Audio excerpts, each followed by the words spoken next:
Welcome back everyone. सो आज की video में मैं आपको बताने जा रहा हूँ की लेवल्स, वो की लेवल्स जहाँ से हम स्मॉल एसएल के साथ एक बड़ी रैली को या फिर एक बड़ी मूवमेंट को कैप्चर कर सकते हैं। ठीक है, तो उससे पहले मैं आपको बता दूँ कि मैं डिमांड एंड सप्लाई जोन पे काम करता हूँ। ठीक है, तो उसी के अकॉर्डिंग मैं आपको बताने जा रहा हूँ। अगर मेरा लाइव आपने देखा हो तो जो मैंने कल लेवल्स दिए थे, मार्केट ने उन लेवल्स को बहुत अच्छे से रिस्पेक्ट किया है। एक बार वीडियो स्टार्ट करने से पहले मैं आपको उन लेवल्स के बारे में दोबारा बता देता हूँ कि मैंने कौन से लेवल्स दिए थे। ठीक है, बहुत सिंपल से लेवल थे मेरे कि अगर प्राइस इसके ऊपर निकलता है, ठीक है, या गैप अप होता है, तो यहाँ से फर्स्ट मूव हमारा यहाँ तक रहेगा, यानी कि प्रीवियस डे का जो क्लोज था वो। एंड सेकंड मूव जो हमारा रहेगा वो रहेगा प्रीवियस डे का हमारा जो हाई था वो। ठीक है, यानी कि यहाँ तक का मैं मूव मान के चल रहा था क्योंकि ये हमारा स्विंग था। ठीक है, ये हमारा स्विंग था, तो सेकंड टारगेट जो था मेरा वो मैं यहाँ तक का लेके चल रहा था। ठीक, तो ये तो थे मेरे अपसाइड के टारगेट। अब बात करें डाउन साइड के लिए, मैंने क्या बताया था? डाउन साइड के लिए मैंने सिंपल सा बताया था कि अगर प्राइस इस जोन से नीचे निकलने की कोशिश करता तो फर्स्ट टारगेट रहेगा हमारा ये वाला, एंड सेकंड टारगेट रहेगा हमारा डाउन साइड का ये वाला। अब ये टारगेट क्यों दिए थे मैंने? ये था हमारा प्रीवियस डे का क्लोज, एंड देन उसके बाद ये जो था ना हमारा एरिया, ये था हमारा प्रीवियस डे में जो डिमांड जोन क्रिएट हुआ था लास्ट के टाइम पे, यानी कि नियर अबाउट 130 के अराउंड ये डिमांड जोन क्रिएट हुआ था जो कि बिल्कुल फ्रेश था। तो ये था हमारा सेकंड टारगेट डाउन साइड का। इसके अंदर भी अगर हम इसको और स्मॉल टाइम फ्रेम पे लेके जाएंगे तो इस एरिया में हमें एक डिमांड जोन देखने को मिलेगा। चलिए चलते हैं, पहले 5 मिनट में देखते हैं। तो ये देखिए 5 मिनट के अंदर ही हमें ये डिमांड जोन देखने को मिल रहा है, drop then base candle then rally candle, और ये बिल्कुल फ्रेश एरिया है। यहाँ पे एक बार ही प्राइस नहीं आया था और इसके बाद डायरेक्ट यहाँ से गैप अप ओपन हुआ मार्केट और ऊपर ही कहीं इसने क्लोज दे दिया था। बट आज के दिन क्या हुआ है? आज के दिन मार्केट ने जो अपने प्रीवियस सपोर्ट को तोड़ते हुए डाउन साइड की तरफ ओपनिंग दी, यहाँ पे इसने ओपनिंग दी, उसके बाद जो ये डिमांड जोन क्रिएट हुआ था प्रीवियस डे में, ठीक है, इसी डिमांड को रीटेस्ट किया और इसको एज अ रेजिस्टेंस यूज करके यहीं से डाउन साइड की मूव दी और इस डिमांड जोन में एंट्री दी, और इसी डिमांड जोन से हमें एक अप मूव भी दी मार्केट ने। ठीक है, तो ये मेरे की लेवल्स थे जो मैंने आपको कल बताए थे, और उन्होंने देखिए आप खुद देख रहे हैं कितने अच्छे से मार्केट को रिस्पेक्ट किए। ठीक है, उसके बाद ये 2 बार टेस्ट हो चुका था ये एरिया। देन यहाँ से जब डाउन साइड की मूव आई है तो इसने इस एरिया को ब्रेक कर दिया क्योंकि यहाँ पे जो ऑर्डर थे वो एग्जॉस्ट हो गए थे। उसके बाद यहाँ से मार्केट को फिर से मार्केट ऊपर लेके गया है, और यहाँ पे जो मैंने ये जोन मार्क किया है ना, यहाँ पे मैं आपको दिखाऊंगा एक बहुत ही अच्छा लेवल है, बहुत ही अच्छा सप्लाई जोन है, ये की पॉइंट है जहाँ से मार्केट नीचे की तरफ आया है। अब इसके लिए चलना पड़ेगा हमें 3 मिनट्स में, तो मैं 3 मिनट्स में जाता हूँ। अब देखिए 3 मिनट्स में मैं आपको क्या दिखा रहा हूँ। 3 मिनट्स में देखिए किया क्या गया मैं आपको बताता हूँ। जो वो डिमांड जोन था हमारा, जो मैंने मार्क किया था, उस डिमांड जोन में प्राइस आया, वहां से एक मूव देता है मार्केट। ठीक है, फिर वहां से डाउन साइड की मूव देता है, दोबारा उस डिमांड जोन में जो पेंडिंग ऑर्डर थे उनको कलेक्ट करता है, एंड धीरे धीरे करता हुआ मार्केट बेस कैंडल के साथ ऊपर की तरफ मूव करता है। और मैंने अपने लाइव में आपको बताया था कि जब मार्केट ऐसे प्राइस को डिस्ट्रीब्यूट करते हुए चलता है, यानी कि बेस कैंडल क्रिएट करते हुए चलता है, तो यानी कि उसमें वीकनेस है। तो अप साइड के साफ इसमें वीकनेस दिख रही थी, बट मार्केट ने क्या किया, रिटेलर्स को ट्रैप करने के लिए यहाँ पे एक डिमांड जोन क्रिएट किया, देन सेकंड डिमांड जोन यहाँ पे क्रिएट किया, एंड देन एक ग्रीन कैंडल के साथ अप साइड में क्लोजिंग भी दी 3 मिनट में। बट जहां तक मुझे पता था और मुझे आइडिया था कि यहाँ से मार्केट रिजेक्शन लेके आया है। ठीक है, जो प्रीवियस डे का डिमांड जोन थे वहां से प्राइस रिजेक्शन लेके आया है, तो प्राइस एकदम से ऊपर नहीं जा सकता। अगर उसे ऊपर जाना है तो पहले उसे यहाँ पे कंसोलिडेट करना होगा कुछ टाइम के लिए, एंड देन वो इसको अगर ब्रेक करता है तो मैं इसके अपसाइड की मूव देख सकता था।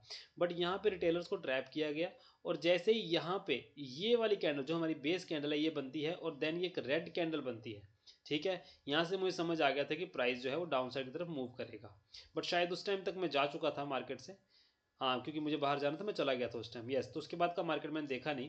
बट उसके बाद हुआ क्या, ये लेवल जो था ना, ये लेवल बहुत इंपॉर्टेंट बन गया। क्यों बन गया? क्योंकि इस लेवल से जब डाउन साइड की मूव आई तो उसने इस वाले डिमांड जोन को ब्रेक किया, इस वाले डिमांड जोन को ब्रेक किया, देन ये जो हमारा डिमांड जोन वाला एरिया था इसको भी उसने ब्रेक किया और डाउन साइड में क्लोजिंग दी।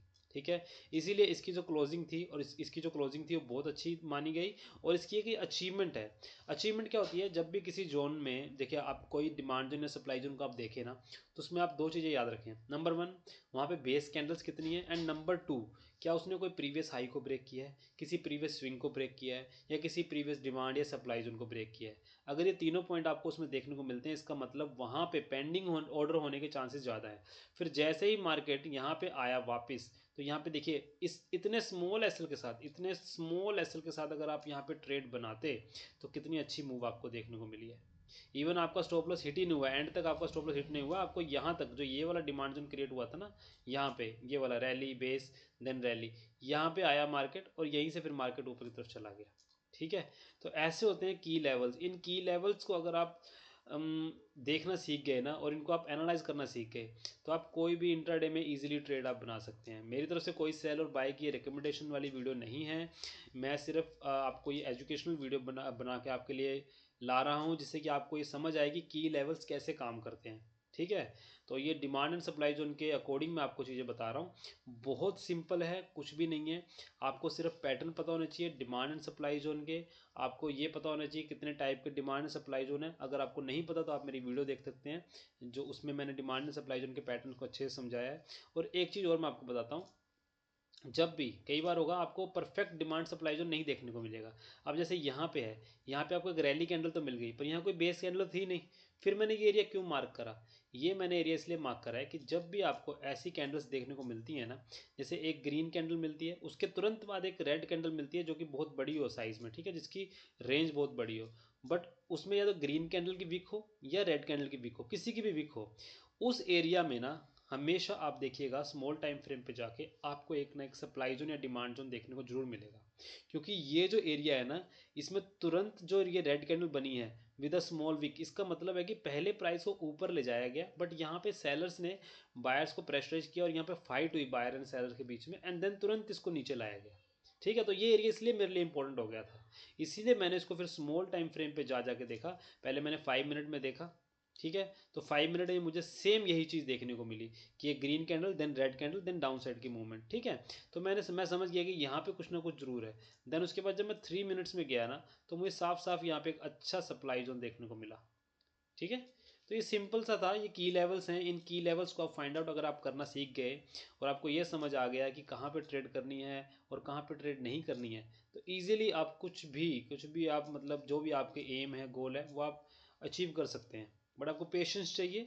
देखिए, स्टॉप लॉस सभी के होते हैं, डिमांड सप्लाई जोन पे काम करने वालों के भी स्टॉप लॉस होते हैं। 100% परफेक्ट कोई भी नहीं है।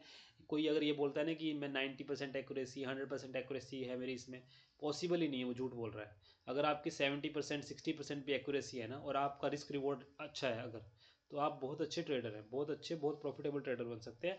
वैसे मैं आपको बता दूं, ऑप्शंस में आप ट्रेड मत कीजिए, आप स्टॉक्स में ट्रेड कीजिए। ऑप्शंस ट्रेडिंग के लिए नहीं होते हैं, ऑप्शंस हैजिंग के लिए हैं।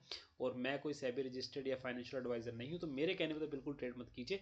बस मेरी वीडियो को एज ए एजुकेशनल वीडियो आप देखिए, क्योंकि मेरा मकसद यही है कि मैं आपको डिमांड एंड सप्लाई सिखा दूँ, जिससे कि आपका लॉस कम से कम हो। ठीक है, और आपका प्रॉफिट जब भी हो तो अच्छा खासा बड़ा प्रॉफिट आपका हो। ठीक, तो ये था मेरा निफ्टी 50 का आज का एनालिसिस। जो भी मार्केट में हुआ मैंने आपको बता दिया। अब सोमवार को इसमें क्या हो सकता है, उसके लिए मैं नेक्स्ट वीडियो बनाऊंगा, क्योंकि ये वीडियो काफ़ी बड़ी हो जाएगी अगर मैं इसी के अंदर उसका एनालिसिस करूँ तो इसीलिए उसकी वीडियो मैं अलग से बनाऊंगा। अब कल वो वीडियो लेके आता हूँ आपके लिए। तो आज के लिए मेरा यही एनालिसिस था, सिंपल सा। ये जो जोन था ना, बस ये जोन आज के लिए बहुत इंपॉर्टेंट था। इस जोन ने बहुत अच्छा ट्रेड दिया, बहुत ही अच्छा। 1:2 का इसने हमें, मुझे लग रहा है कम से कम 1:4 या 5 दिया होगा। चलिए एक बार देख लेते हैं जल्दी से, इसने हमें क्या रेशो दिया है, क्या रिस्क रिवॉर्ड रहा है इसमें। यहाँ तक का हमें टारगेट देखने को मिला। तो ये देखिए 1:1.7, 1:1.7, 1:1.7 दिया इसने हमें। तो ऐसे ही एरिया की हमें तलाश करनी है बस। ऐसे एरिया जो हैं यही हमें ढूंढने हैं और इन्हीं पे ट्रेड कीजिए, एसएल स्मॉल एंड टारगेट बड़े। सो ये था मेरा निफ्टी 50 का आज का एनालिसिस, और कैसे की लेवल्स को ढूंढा जाता है और कैसे की लेवल्स पे काम किया जाता है। Thank you very much. अगर वीडियो अच्छी लगी हो तो लाइक करें, शेयर करें, सब्सक्राइब करें।